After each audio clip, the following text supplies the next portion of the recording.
Olá, olá, bom dia, boa tarde, boa noite, seja lá qual horário que você está assistindo o nosso Lê em Campo no Ar de hoje. É com muito prazer que hoje nós vamos falar de um tema que está super em voga, muita gente está com bastante dúvida sobre esse tema, então a gente vai dissecar essa questão da responsabilidade dos clubes sobre atos de torcedores. Vamos falar um pouquinho sobre isso, vamos ver a que pé está. A gente teve um julgamento recente do STJD sobre essa questão já está no RGC desse ano da CBF, então vamos falar sobre isso. E para me ajudar a dissecar esse assunto, eu trouxe dois convidados super gabaritados, meus amigos, e a gente vai trazer aqui essa roda de conversa. Eu já vou trazê-los, eu tenho certeza que vai ser um papo super legal. Tá aqui comigo duas pessoas super qualificadas. Eu tenho o Luiz Eduardo Barbosa, que é sócio da Bittencourt e Barbosa Advogados, pós-graduado em Direito Desportivo e conselheiro da Sociedade Brasileira de Direito Desportivo. E eu tenho também o Gabriel Carvalho, que é mestre em Direito Desportivo Internacional e presidente da Comissão de Direito Desportivo da OAB do Espírito Santo. Gabriel e Luiz, muito obrigada pelo tempo de vocês, pela disponibilidade de estar aqui conosco no Lê em Campo no Ar para discutir esse tema. Muito obrigada mesmo. Vou passar a palavra para vocês fazerem aí uma fala introdutória, só para dar oi para os nossa audiência. Por favor, fiquem à vontade. Boa noite, Fernanda. Boa noite, Luiz. Bom, Fernanda. Acho que teve um pequeno delay aí. Ô, Luiz, como eu já comecei aqui, eu vou tomar as honras aqui. Primeiro, Fernanda, Luiz, a todos que estão nos assistindo no Lê em Campo, é um grande prazer. Agradeço desde já aqui o convite. Tenho certeza que nós vamos ter aqui uma conversa muito agradável, com muita informação, muito conhecimento aí, tudo que o Lê em Campo costuma passar para todo mundo. Luiz, fica à vontade para falar um oi para o pessoal, antes de a gente começar. Bom, Fernanda, tudo bem? Gostaria de agradecer o convite aqui do Lê em Campo para estar aqui com vocês nesse debate, um assunto bem polêmico. Gabriel, meu amigo, também prazer estar com você mais uma vez, debatendo ainda mais um tema desse que causou muita polêmica já no começo desse ano, que acabou gerando até a mudança do Regulamento Geral das Competições da CBF para o ano de 2024. Então, acho que a gente tem bastante tempo para debater aqui e é um prazer estar aqui com vocês. Obrigada, gente. Então, vamos começar? A gente vai falar, então, sobre responsabilidade. Antes de passar a bola aqui para os nossos mestres, eu queria só dar uma niveladazinha no nosso conhecimento, porque quando a gente fala de responsabilidade, a gente tem algumas certezas nesse tema e outras incertezas. É claro que a gente vai debater as incertezas. Mas das poucas certezas que a gente tem alguns temas que já são assim mais consolidados. Um deles é a questão da responsabilidade sobre atos de torcedor, que o clube de fato tem responsabilidade sobre atos de torcedor. Então, o que os torcedores fazem dentro de campo, o clube eventualmente vai ter que pagar se aquilo for um ato infracional. Então, toda vez que a gente tem, por exemplo, um lançamento de objeto pelo torcedor, é o clube que paga por isso. Isso infelizmente, ainda é comum. Era mais antigamente, né? Mas, infelizmente, isso ainda é muito comum. Então, essa responsabilidade ela é objetiva. O que é uma responsabilidade objetiva? Que o clube precisa arcar com aquele dano, se houver algum tipo de dano, algum tipo de infração cometida pelo torcedor, mesmo sem ter culpa, sem ter feito nada para causar aquilo.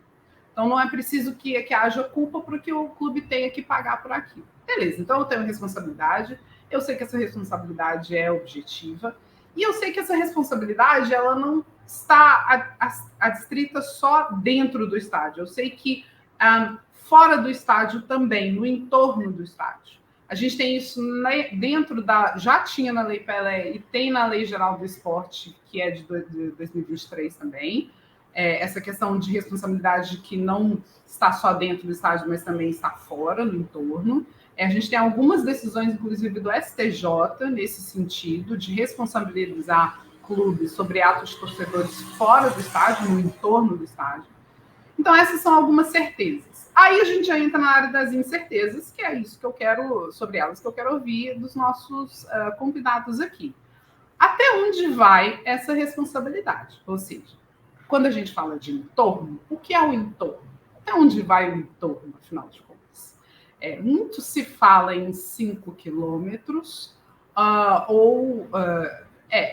existe essa métrica dos 5 quilômetros. Essa métrica dos 5 quilômetros, ela vem do antigo artigo 41, acho que C, alguma coisa, do Estatuto do Torcedor, que está agora no 201 da Lei Geral do Esporte.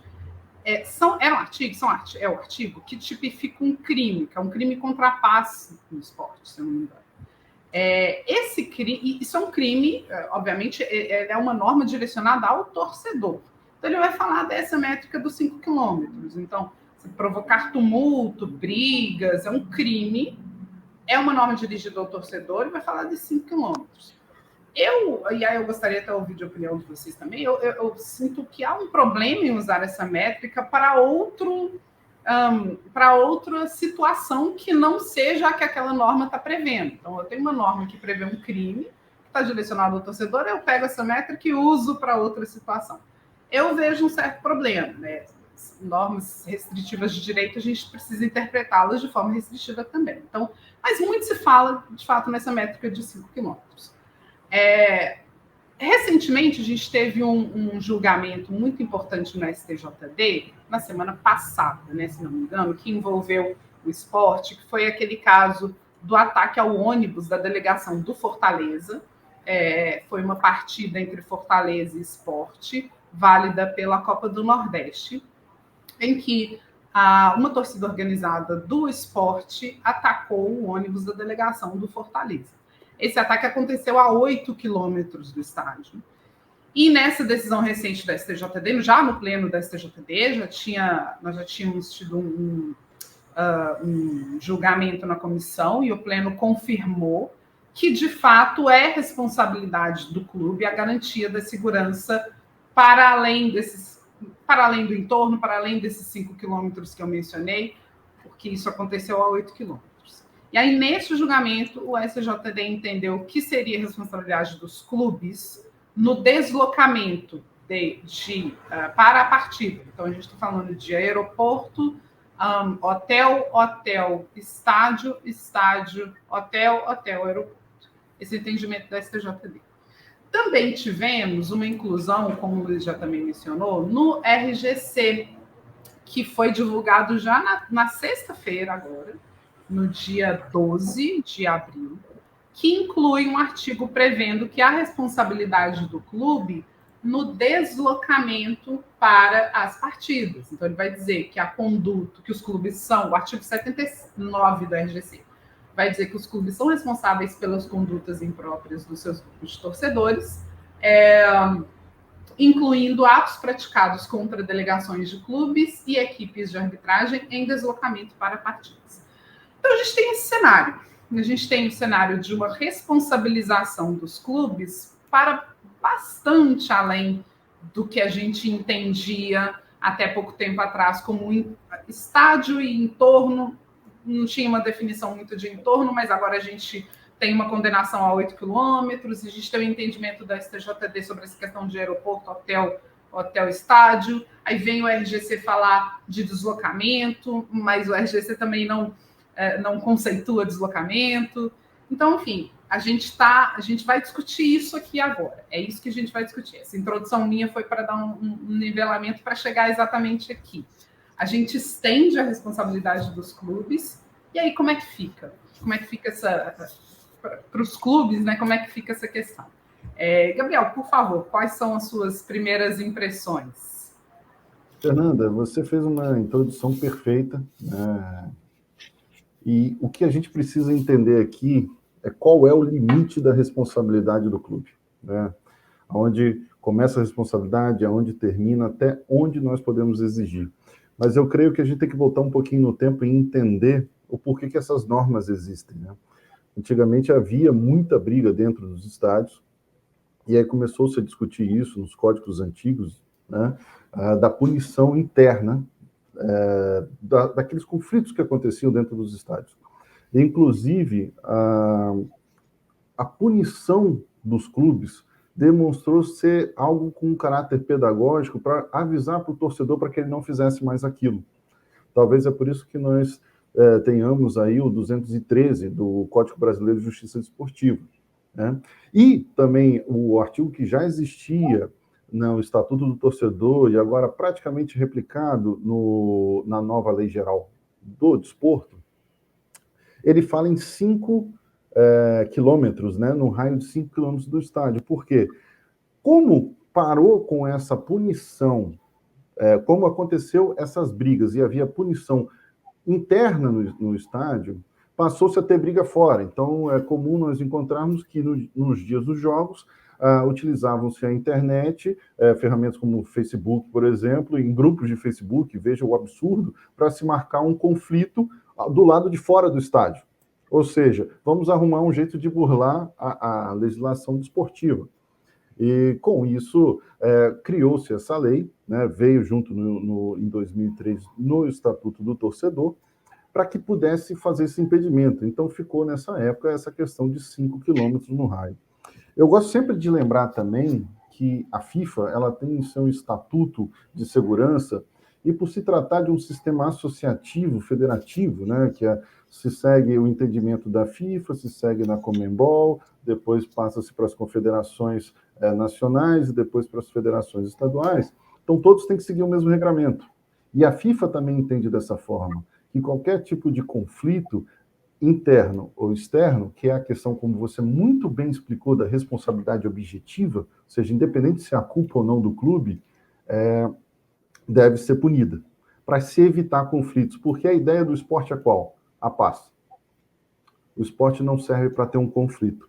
E aí nós encontramos uma decisão que, ao meu ver, do STJD agora com o caso do Sport Fortaleza, né, referente à Copa do Nordeste, a qual ela foi um pouco extensiva, né? Ela passou a interpretar até onde ia o limite do clube pelos os atos acontecidos. Até analisando a decisão de forma assim bem breve, eu observei que se utilizou muito a palavra após a partida. E aí eu me questiono o que é exatamente após a partida. O próprio Código Brasileiro de Justiça Desportiva, ele diz que os atos que acontecem antes, durante e depois da partida, ou seja, aqueles atos pós-partida, imediatamente após a partida, tanto é que um atleta, por exemplo, pode ser expulso após o apito final, ou se acontece alguma coisa que alguém invade a sala do árbitro, ele pode relatar na súmula e informar, é uma coisa. Agora, entender que esse após os clubes já vestidos saem do estádio, ultrapassam uma questão de 5 mil metros,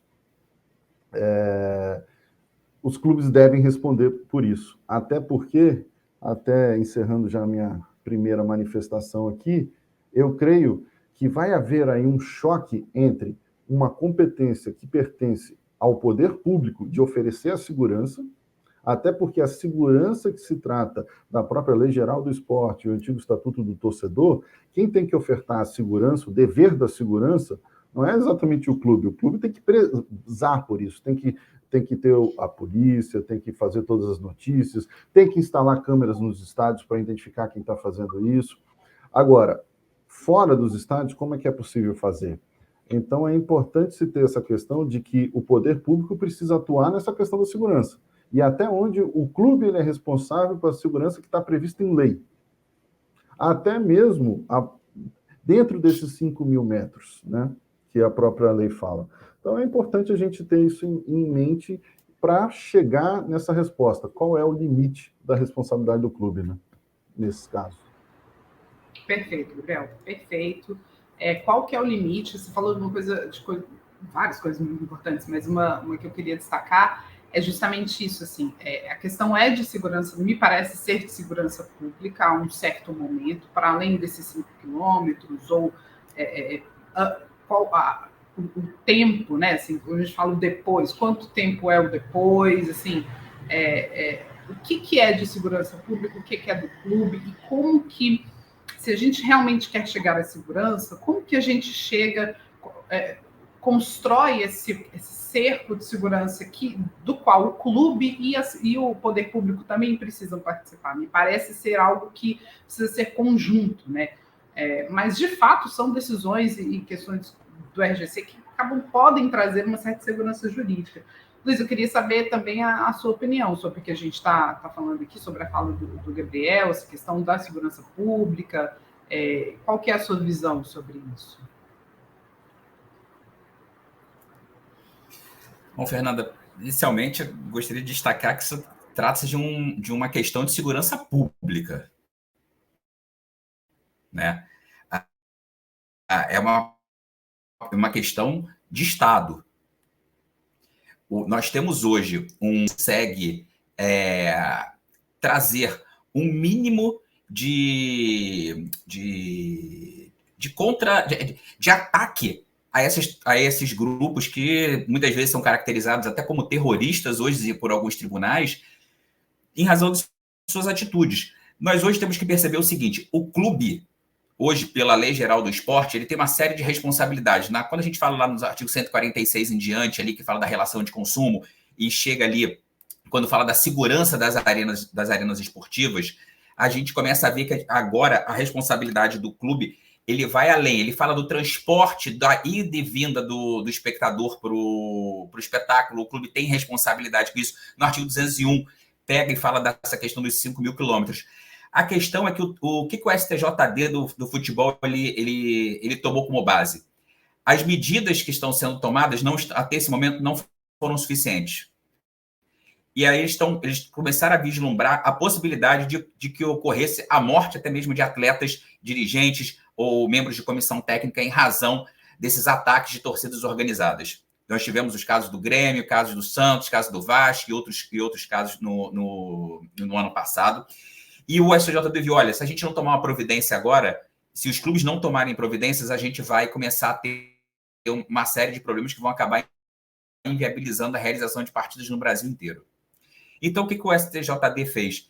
Ele ampliou a interpretação da sistemática da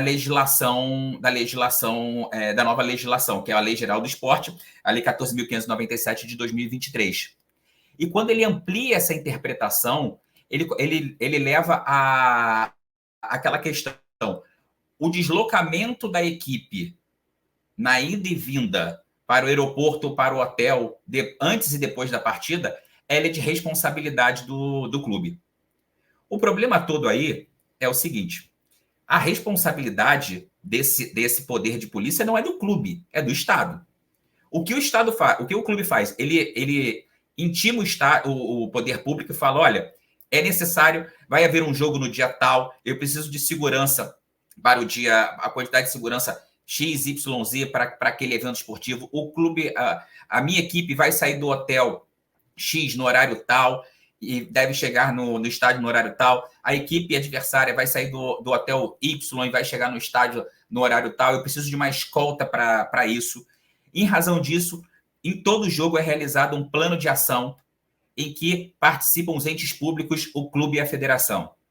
Lá é debatido todo esse esquema de segurança. E o poder público ali decide, olha, para esse jogo, se for um jogo de maior clamor, vão ter 200 policiais militares, vão ter 300 policiais militares, a segurança da escolta vão ser feitos com 4 motos, 3 camburões, 2 viaturas.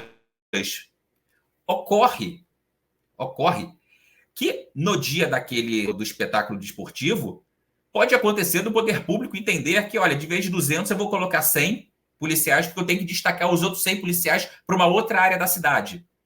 Ao invés de falar que vão ser 4 viaturas com carros e mais 4 motocicletas, vão ser 2 motocicletas. E aí eu te pergunto, o clube preparou um plano de ação com a participação da polícia, onde se demonstrou que era necessário um contingente de número X.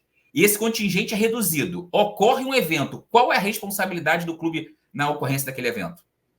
O clube preparou tudo, mas o poder de polícia é do Estado.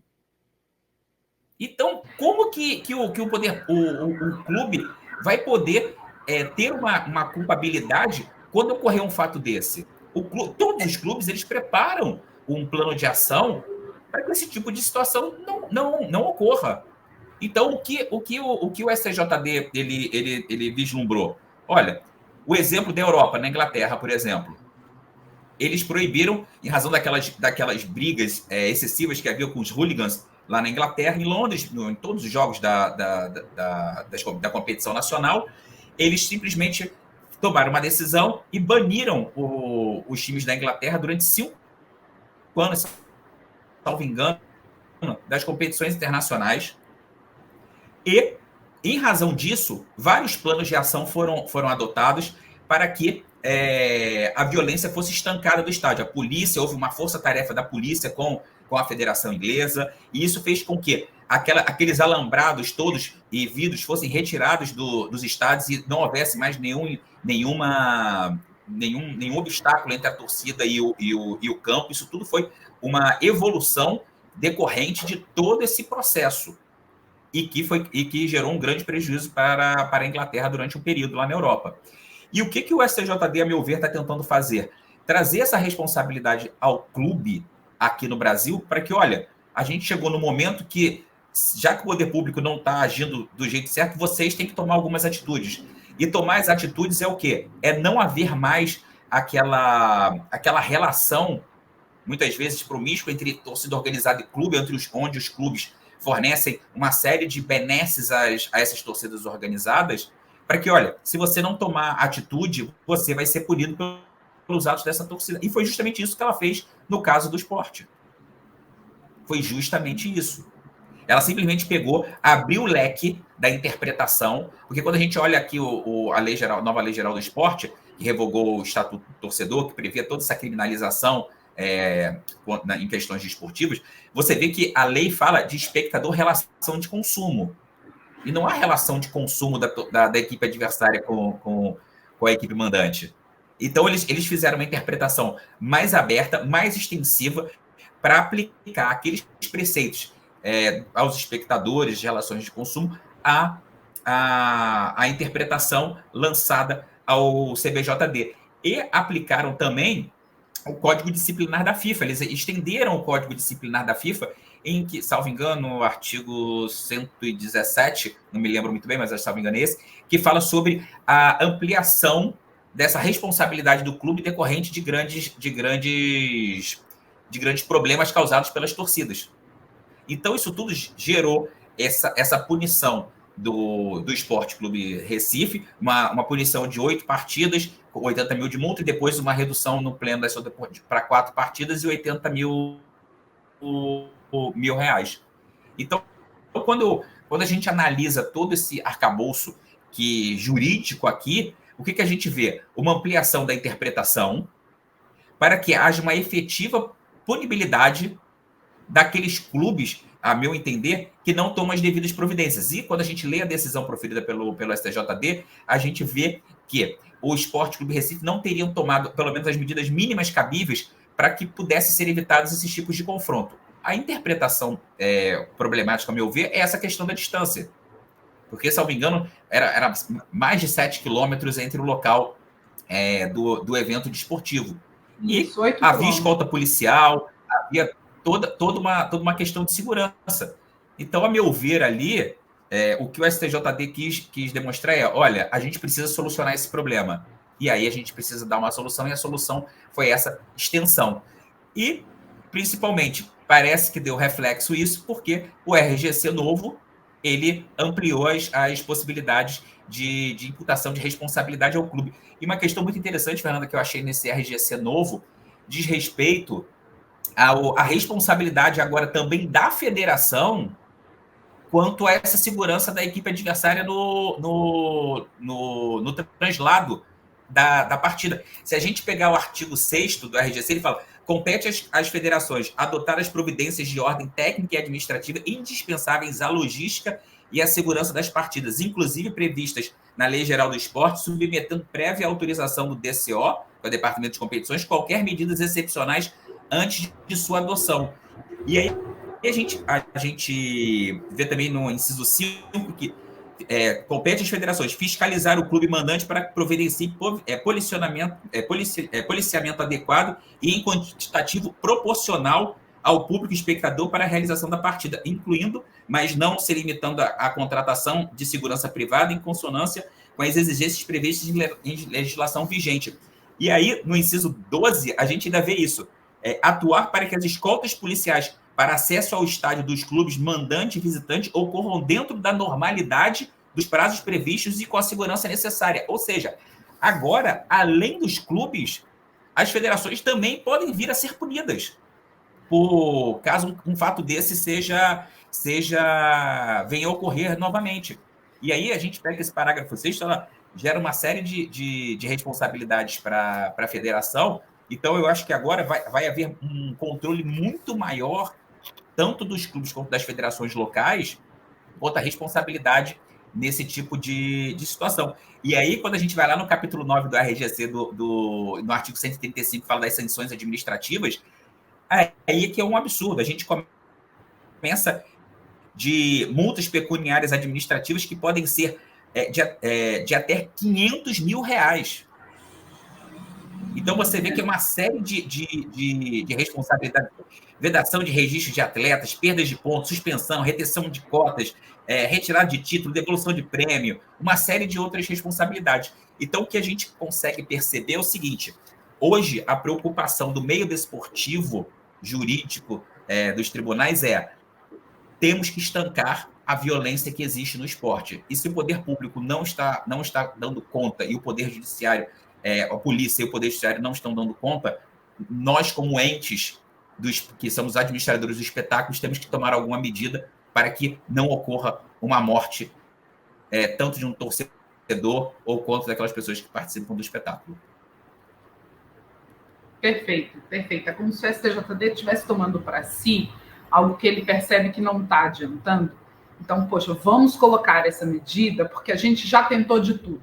A gente já tentou punição, perda de mando de campo, a gente já tentou afastamento de torcida organizada, né, de determinar fechamento parcial dos estádios, onde a torcida organizada fica e não adiantou. A gente já tentou de tudo, então vamos expandir esse entendimento da responsabilidade, vamos incluir as federações, a própria Lei Geral do Esporte também já falava em entidade de administração do desporto também, nesse tipo de responsabilidade, então o RGC traz isso também esse ano, aumenta a responsabilidade, inclui que esse tipo de violência no deslocamento é punível, é entendido como de extrema gravidade, né, como infração de extrema gravidade, o que já indica que o tribunal, já indica para o tribunal, já é um sinal para o tribunal que, olha, a punição sobre isso aqui precisa ser pesada, porque isso é de extrema gravidade, é uma mensagem para o tribunal também.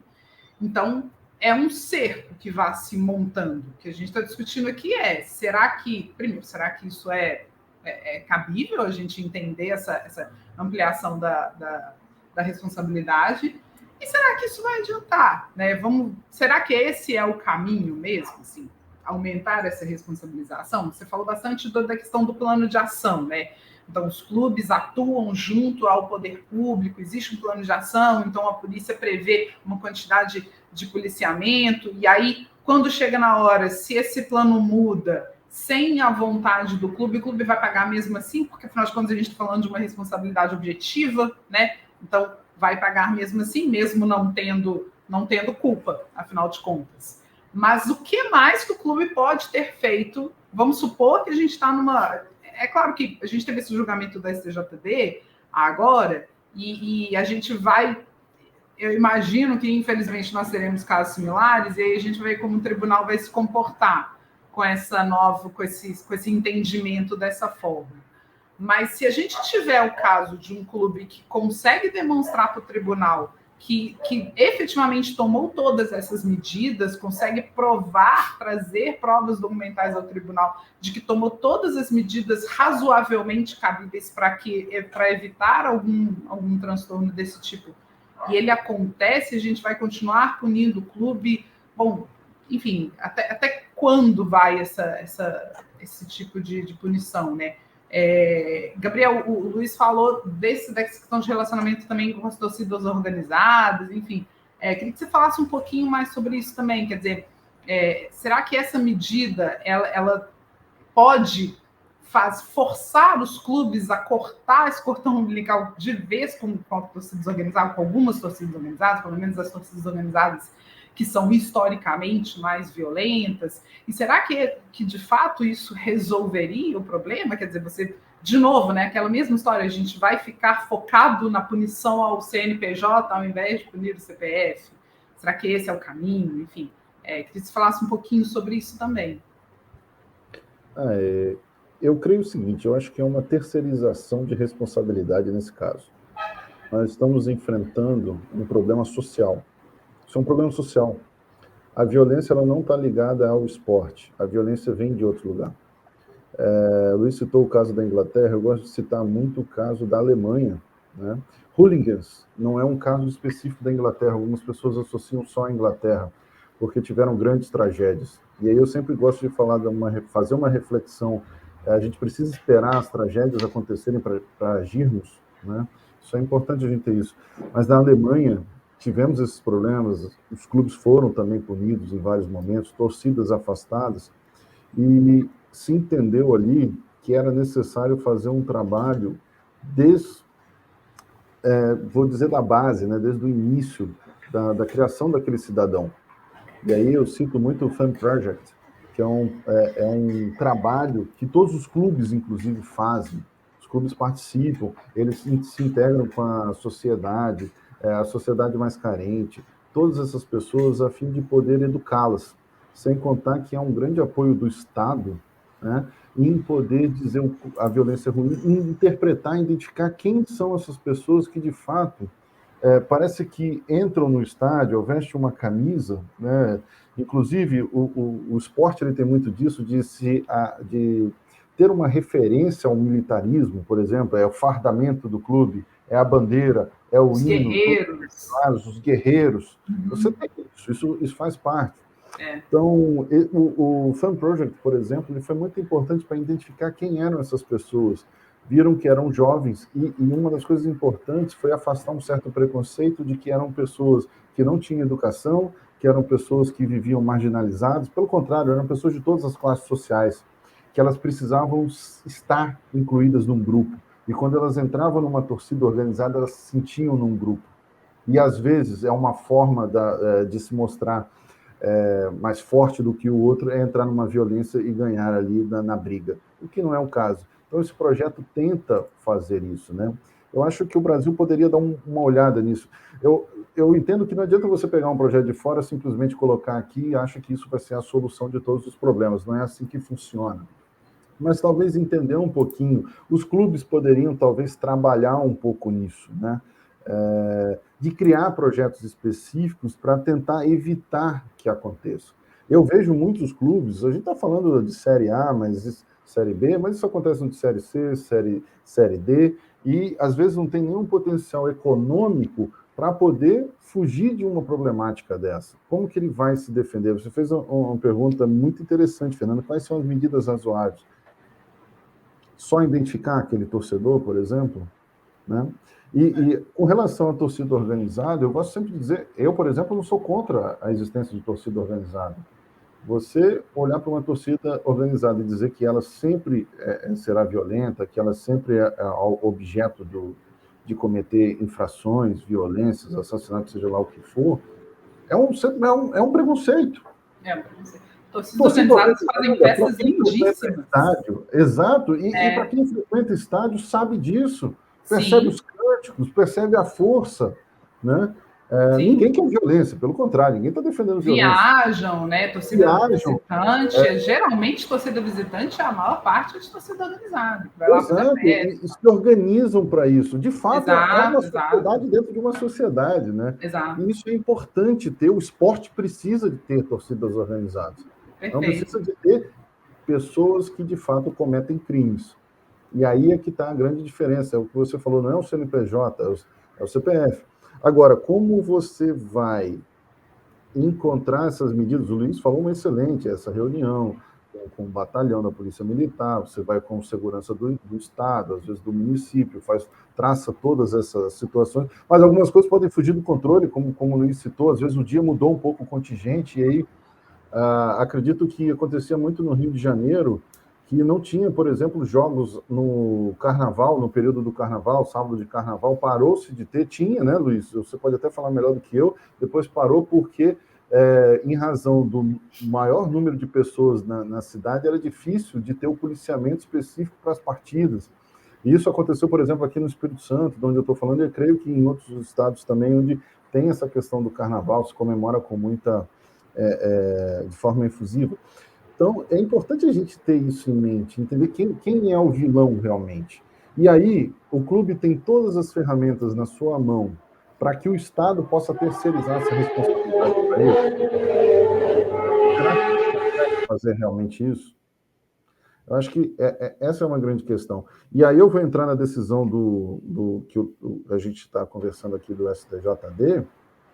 Primeiro, eu creio que essa decisão ela foi tomada, tudo bem, seguindo alguns parâmetros da FIFA, que tem que seguir regulamento, eu mesmo iniciei minha fala, mas não creio que fugiu dos 5 quilômetros, que falava a própria lei que você poderia adaptar. O próprio o Código de Segurança da FIFA, ele não é claro em estabelecer qual é o raio, né, que você vai ter que o clube é responsável ou não. Ao meu entender, por exemplo, ao redor ali do estádio naquela questão da partida, da chegada dos torcedores, todas essas questões, que é essa proteção geral ao espetáculo. Né? O espetáculo que hoje a Premier League, que o Luiz citou, é muito importante, é o espetáculo que deve ser preservado, e todos os partícipes dele, do atleta, clubes, dirigentes, os torcedores principalmente, tanto é que o Brasil, inclusive, associou que os torcedores são considerados torcedores, né? E por isso merecem toda essa proteção. Então, até voltando para uma defesa do clube, a gente estava falando do 213, o 213 ele prevê uma excludente de responsabilidade, que é identificar, por exemplo, quem praticou aquele ato. Como que um clube vai identificar isso, por exemplo, a 8 quilômetros do que aconteceu? Estou citando o caso do Sport do Fortaleza. Será que o clube realmente tinha que ter essa responsabilidade naquele momento? Lendo o boletim de ocorrência também, havia escolta policial do ônibus, por exemplo. Então eu pergunto, até que ponto você pode punir o clube para dizer que isso não pode? Até que ponto uma instituição ela toma uma decisão que não é extremamente baseada em fundamentos legais ou interpreta de uma forma completamente extensiva e diferenciada do que está previsto hoje em lei, para dizer, e ela ser a responsável por falar, erradicamos com a violência no futebol. Mas e fora do futebol? Vai acontecer a mesma coisa. Vai acontecer as brigas fora do estádio. Não acabamos com o problema. É como você disse, só fala, é uma questão social, né? É uma questão social. Exatamente. O futebol não está dissociado da sociedade. A gente não é um mundinho à parte, né? Pelo contrário. É uma essência nata, principalmente do brasileiro. O futebol em si, então, ele faz parte da vida de todos. Exatamente. E traz as suas benesses, é lindo, a gente ama esse esporte, a gente trabalha com ele porque a gente gosta muito, né? Então, senão a gente procuraria outra coisa para fazer da vida. E a gente gosta mesmo de trabalhar com esporte, não só do futebol. Então, tem tanta coisa linda que nos fez apaixonar por ele desde criança, mas traz todas as questões da sociedade, inclusive uma sociedade violenta, uma sociedade dividida, uma sociedade intolerante. Infelizmente, isso acontece no futebol também. A gente quer extirpar isso, óbvio, isso não faz parte do esporte, a gente quer extirpar. Mas o que a gente está discutindo nesse programa é exatamente isso, a forma como isso é feita. Será que é a forma mais adequada? E aí eu quero passar para o Luiz agora. Vocês fiquem sempre à vontade, assim, tá? Para conversar, é uma rodinha, né? Fiquem à vontade. Mas eu queria uma verdadeira mesa redonda. Uma mesa redonda. Eu queria até, assim, já caminhando para o fim, para pensar no futuro. Agora, assim, a gente está nessa situação, é uma situação que me parece um pouco... A gente ainda está, né, nadando em águas desconhecidas aqui, quando a gente fala de para fora do entorno, então, né? E agora? Se você... Vamos lá, a gente está... Nós temos um clube na nossa frente, e a gente, o Gabriel, né, auditor do TJD do futebol aqui do Espírito Santo, o Luiz já trabalha com vários clubes e já, amanhã mesmo, né, Luiz, você tem uma sustentação nesse TJD, já trabalha em tribunais desportivos já há muito tempo, então vocês estão bastante familiarizados com isso, vocês têm um clube na frente de vocês, nós temos essa situação, e o clube quer saber de vocês, o que eu faço? O que você acha que vai acontecer nos próximos julgamentos? Qual vai ser a posição do tribunal? Como é que o tribunal vai me julgar? E o que eu posso fazer para eu não pegar uma punição tão grave assim, caso isso venha a acontecer? O que eu posso fazer? Me dá uma lista aí das coisas que eu posso fazer. O que você responderia para o clube? Toma aqui essa saia justa para você usar. Fernanda, eu vou te falar que eu acho que o clube ele tem que se preparar para uma multa pesada e para perda de mando de campo. Essa é a verdade. Pelo seguinte, eu vou dar um exemplo. O ano passado eu defendi, meu escritório defendeu mais de uma dezena de processos de 213 causados por torcedores, dentro e fora do estádio. E, sinceramente, o poder público muitas vezes não quer ajudar. Nós tivemos 2 casos emblemáticos. Batalhão de choque dentro do estádio pega e consegue acabar com aquele tumulto dos torcedores.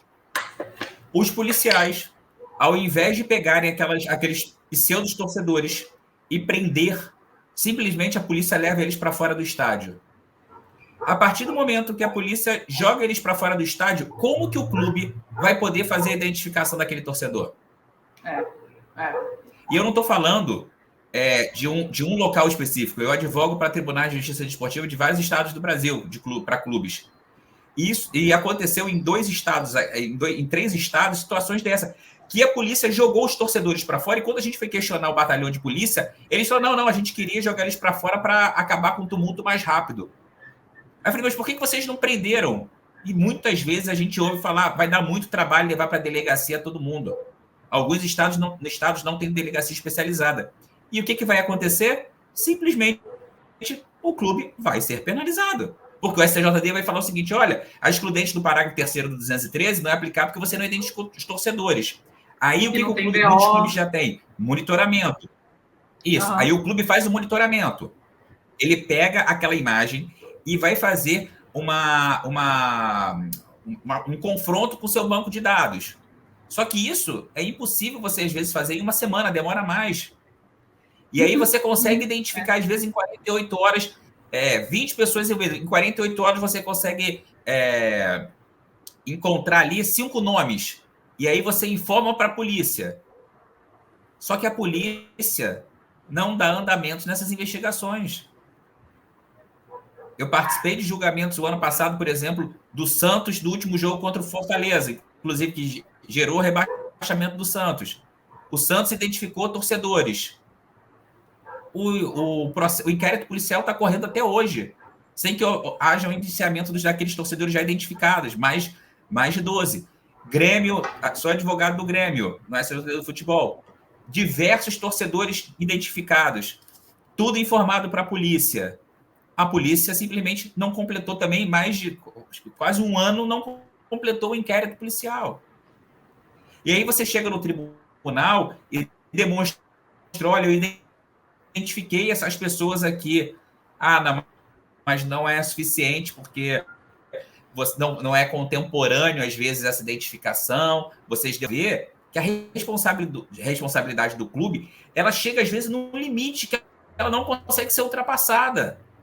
A responsabilidade objetiva do clube ali, ela chega no momento que é obrigação da polícia tomar as providências. O clube não tem um batalhão de choque, ela não detém o poder da violência. O poder de agressão é do Estado para debelar grandes confusões. Se a segurança privada do clube começa a dar porrada, a segurança do clube vai dar porrada no seu próprio torcedor. Se acontecer isso, vai ser manchete na primeira página. Seguranças do clube tal espancam torcedores. Só que não falar que eles estavam fazendo uma arruaça antes. Então, o que eu acho que tem que haver, e isso já existe já existe, mas infelizmente o poder público ele demora, ele não caminha junto com a evolução necessária. Então, a evolução de que haja uma punição para aqueles torcedores que causam balbúrdia no dia dos eventos esportivos, causam violência, ela tem que ser efetiva e o Estado tem que acompanhar isso. E a gente não consegue fazer com que o Estado cumpra com a sua parte. Os clubes, eles fazem. E olha, eu estou falando aqui de clubes de Série A, que já tomam as providências de identificar, não terem mais, patrocinam torcidas organizadas para viagem, dão ingressos. Agora, existem clubes menores de Série B, C e D, que eles já não têm dinheiro, então eles já não fornecem isso para as torcidas organizadas, mas eles não têm uma capacidade de investigação como um clube grande de identificação. Pela nova Lei Geral do Esporte, agora todas essas partidas do Campeonato Brasileiro têm que ter câmera com identificação. Mas e aqueles estádios do interior que não tem? Que não tem cidades que muitas vezes a delegacia de noite está de plantão, está fechada, porque a violência proíbe que aquela delegacia fique aberta, ela fica de porta fechada. Você acha que ocorrendo um problema numa partida às 10h30 da noite, vai levar para a delegacia, vai chegar lá, que registro de ocorrência vai fazer se de repente não vai ter nem delegado, nem escrivão, vai ter só um investigador lá, um detetive lá de plantão que não vai falar, meu amigo, tem gente esfaqueada aqui, tem tentativa de homicídio, você acha que eu vou parar para fazer um registro de ocorrência de uma invasão de campo, de uma agressão, de uma pedrada no ônibus que não atingiu ninguém? Então, essa dimensão continental que nós temos no nosso país gera essas diversidades. Então, a gente tem que entender o seguinte, olha, grandes centros, você consegue ter um maior poder de controle. Tirando dos grandes centros, esse poder já começa a diminuir. Então, sinceramente, a sua pergunta, infelizmente, os clubes vão continuar sendo punidos no tribunal, não porque ele deixou de fazer a parte dele, mas porque o poder público não deixa ele fazer corretamente a parte dele até onde deve ser feita. Se acontece uma confusão, né? A polícia, ao invés de prender, joga para fora do estádio. Essa pessoa, óbvio, vai embora ou vai causar mais confusão fora do estádio.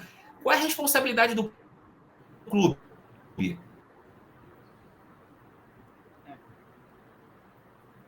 O clube colocou esse policial ali, né? Poder de polícia que o clube tem. Ele não tem esse poder. Então, infelizmente, vai acontecer dos clubes continuarem sendo por poder dos jogadores, dos auditores, no sentido de que eles devem interpretar. O clube tomou todas as providências necessárias. A falha que ocorreu de não identificação pode ser atribuída exclusivamente à polícia. Vamos pegar e minimizar essa punição do clube. Pelo menos esse é o meu entendimento. Exatamente. Gente, nós vamos... por mim, eu ficava aqui o dia inteiro, tá?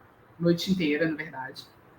Porque é um assunto que rende, né? É um assunto que a gente vai falando, são muitas ramificações, tem essa questão da torcida organizada, das próprias considerações que o Gabriel fez sobre isso, super interessantes também, porque a gente fica trazendo a questão da torcida organizada, e nesse julgamento da STJD isso foi muito falado de forma só pejorativa, mas porque é o assunto mesmo, não estou falando que foi intenção de trazer torcida organizada de forma pejorativa pelo tribunal, não é nada disso. Mas acaba que a gente fala de violência, aí traz torcida organizada, então fica parecendo que é algo simplesmente pejorativo, mas o Gabriel trouxe isso muito bem, assim, a torcida organizada faz uma festa muito interessante, tem torcidas organizadas que têm um relacionamento super positivo com o clube, que fazem a torcida crescer, que fazem ações beneficentes lindíssimas, sabe? Que fazem porque eles têm uma capacidade... O problema não é a torcida organizada, são os torcedores criminosos. Exato, exatamente. Não é o CNPJ. Né, se é que esses caras são torcedores de verdade. Não são torcedores, né?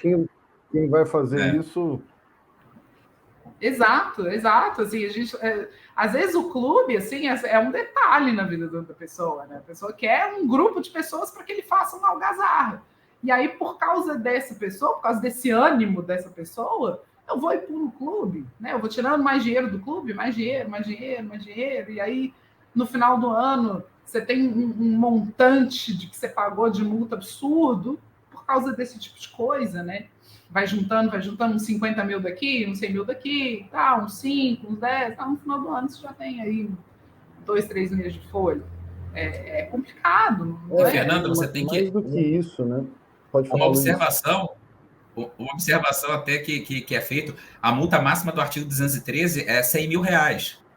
Uhum. E muitos auditores de diversos tribunais do Brasil acham que esse valor tem que ser corrigido imediatamente para valores até de 500 mil reais. E um desses valores, sempre falar de até 500 mil reais, que o RGC novo, no artigo 135, fala dessa multa de 500 mil.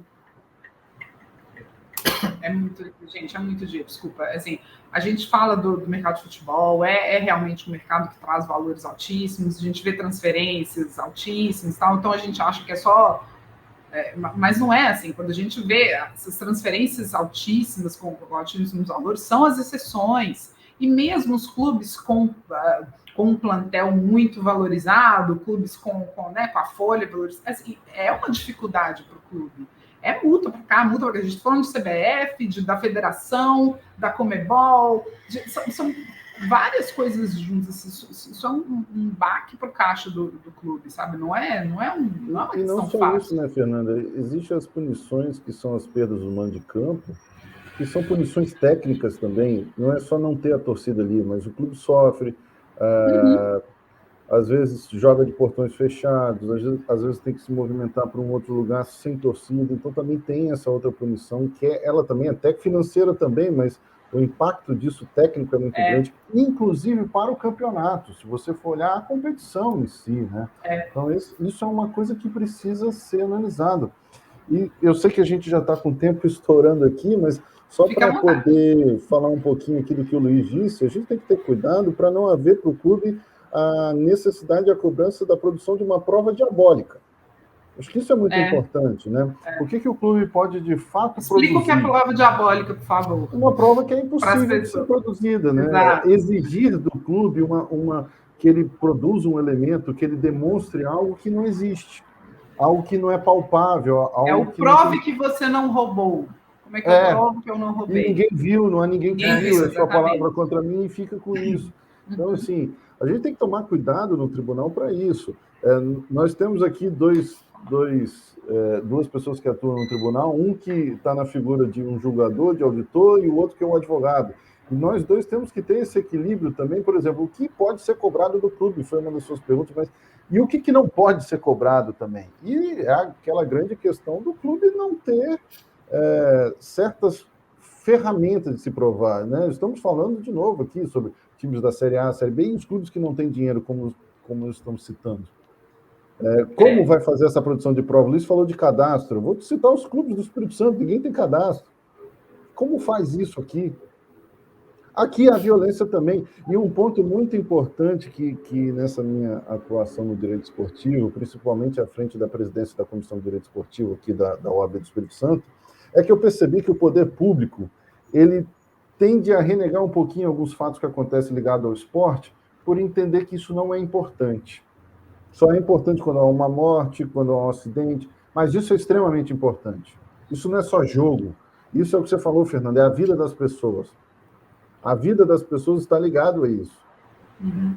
Então, o poder público precisa olhar para isso. E a violência faz com que a gente afaste o torcedor, aquele de verdade que tem paixão, do campo. E aí você deixa de levar o seu filho ele perde aquela cultura de ir no estádio sempre.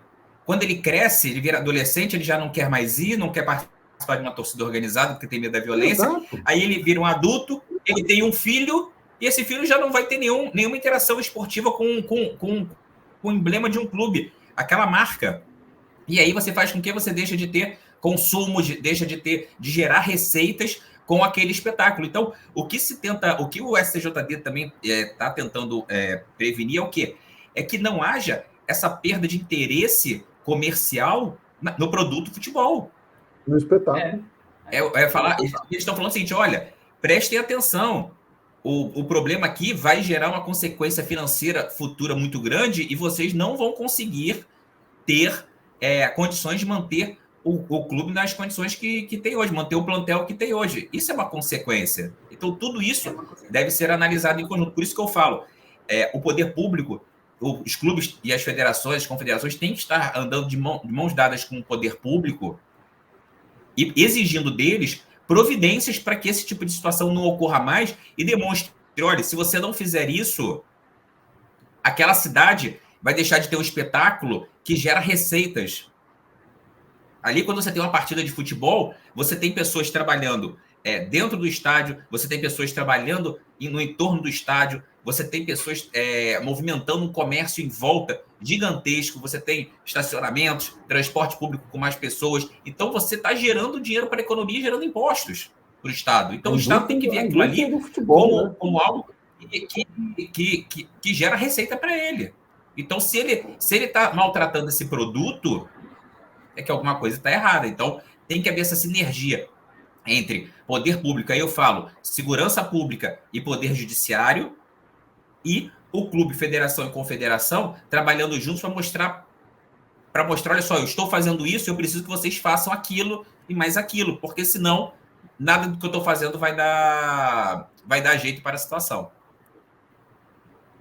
Perfeito. É o que a gente fala de não é só futebol. Não é só futebol. Toda uma cadeia. Justamente, não é só futebol. Sim, é a vida das pessoas. A indústria do esporte é muito grande. Né? Muito grande. Às vezes ela é renegada. Eu não entendo ainda o motivo. Se alguém quiser compartilhar. O exemplo disso é perfeito. O exemplo disso foi o ano passado, quando o estádio do Vasco da Gama, no Januário, ficou fechado por uma decisão do STJD e depois, pelo poder público, a decisão do poder público do Rio de Janeiro, a Associação de Comerciantes do entorno de São Januário entrou com vários pedidos para que fosse o estádio liberado, porque dezenas de famílias estavam passando necessidade, porque a necessidade dela, subsistência, vinha dos jogos que são realizados em São Januário quarta e domingo.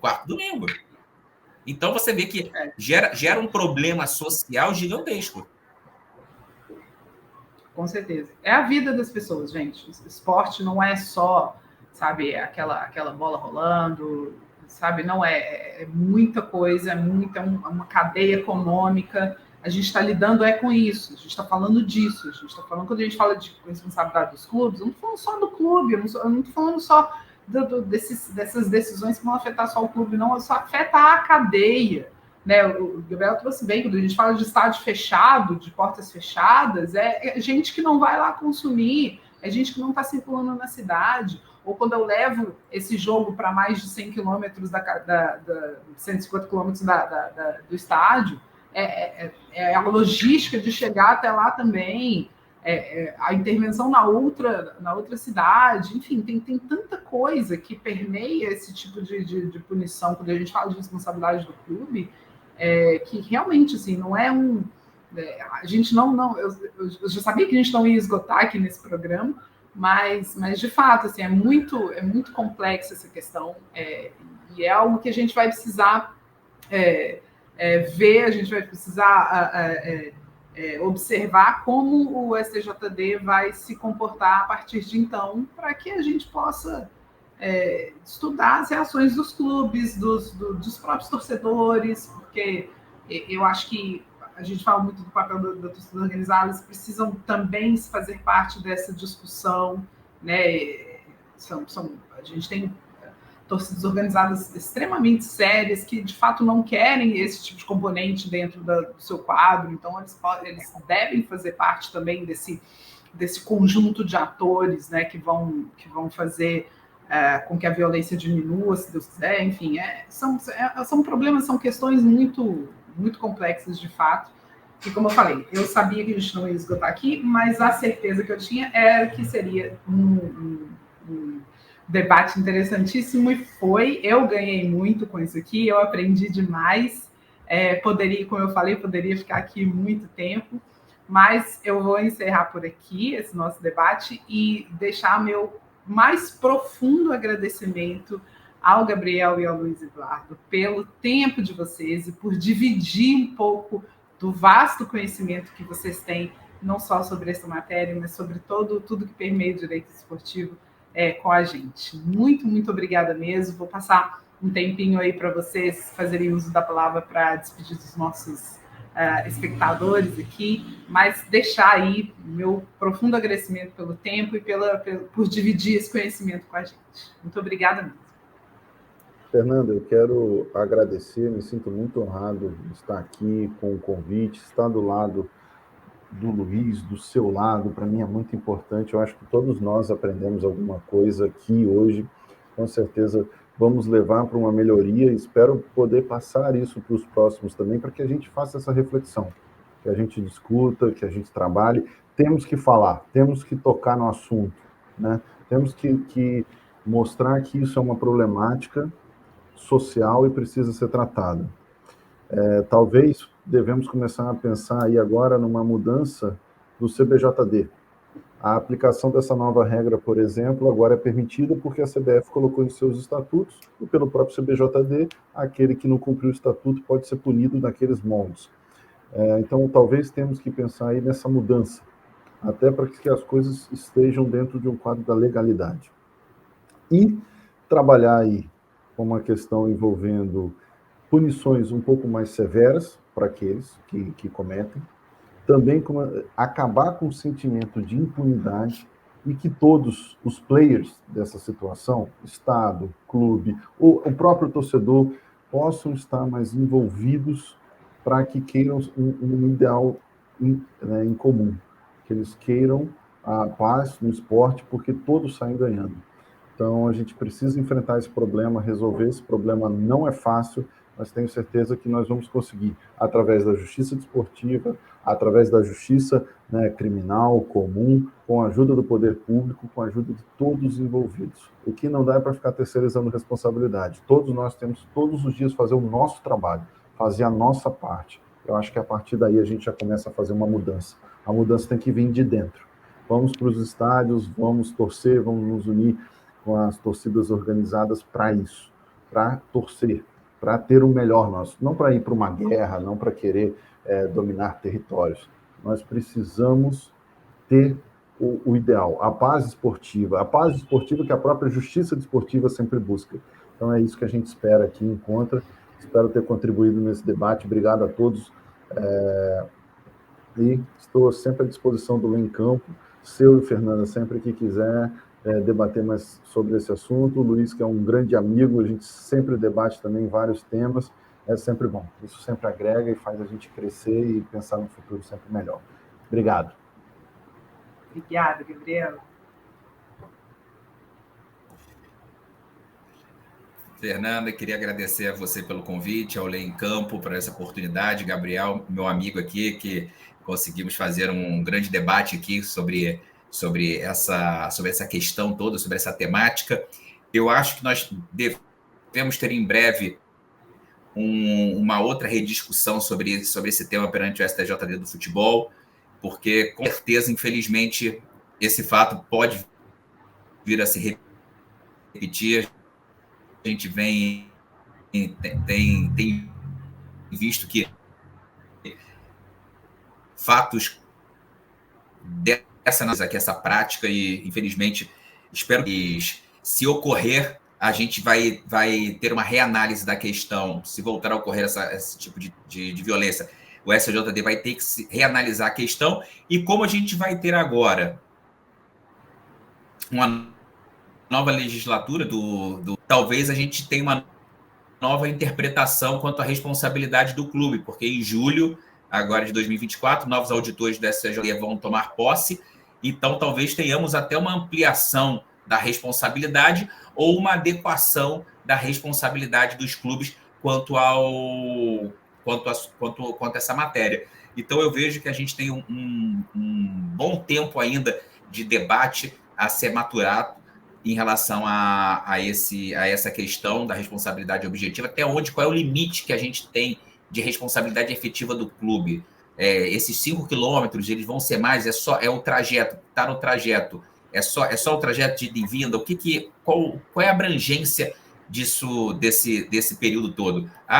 Um clube ele vai de um ônibus de uma cidade para outra, tem que ter a escolta desde a saída dele, da cidade dele até a outra cidade. Então, isso tudo são casos que vão gerar uma série de debates ainda nos nossos tribunais desportivos, e o que a gente tem que tentar sempre é acabar com a violência. Eu acho que a violência que estraga o espetáculo desportivo gera prejuízo e a gente tem que acabar com ela, porque a gente não pode afastar as nossas crianças do estádio. E hoje a gente vê muitos pais tendo medo de levar seus filhos ao estádio, pais e mães, a gente tem medo de levar eles ao estádio para poder, com medo de sofrer algum acidente decorrente dessa violência. Então, o que eu sempre prego é paz nos estádios e que a gente tenha decisões que sejam coerentes com a responsabilidade de cada um.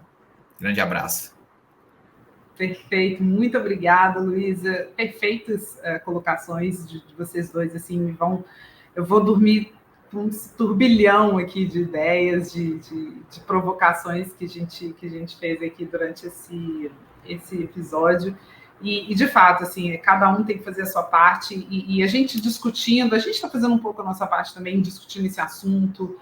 Tem vários eventos que também discutem isso, para a gente conseguir criar esse pensamento, conseguir criar não é uma doutrina, mas assim, conseguir amadurecer as ideias para que a gente consiga, de alguma forma, contribuir, né, com essa questão, sabe? Quanto mais a gente conversa, eu sempre falo, a gente cresce nos debates, né? Quanto mais a gente conversa, a gente caminha mais, né?